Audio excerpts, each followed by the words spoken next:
చెప్పగలను. ఎవ్వరు కూడా తమ యొక్క భావోద్వేగాలను అదుపు చేసుకోలేదు ప్రియులారా. కానీ వాళ్ళు మార్గదర్శులట, మహానుభావులట, ప్రపంచ నిర్దేశకులట, ప్రపంచ రక్షకులట, ఏదోనట ఇంకేదోనట. భావోద్వేగాలు అదుపు చేసుకోలేనాడు నాయకుడే కాలేడు, దేవుడు ఎలా అవుతాడు?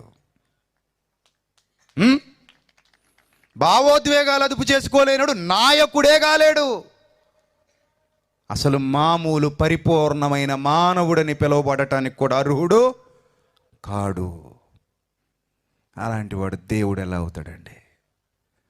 కానీ తన భావోద్వేగాలన్నిటినీ ఎప్పటికప్పుడు అదుపు చేసేసిన మహానుభావుడిని మీ కళ్ళ ముందుకు తీసుకురమ్మంటారా? తీసుకురమ్మంటారా మీ కళ్ళ ముందుకి? ప్రపంచంలో ఎవడు అడిగినా ఒక్కరిని మాత్రమే తీసుకురాగలరు.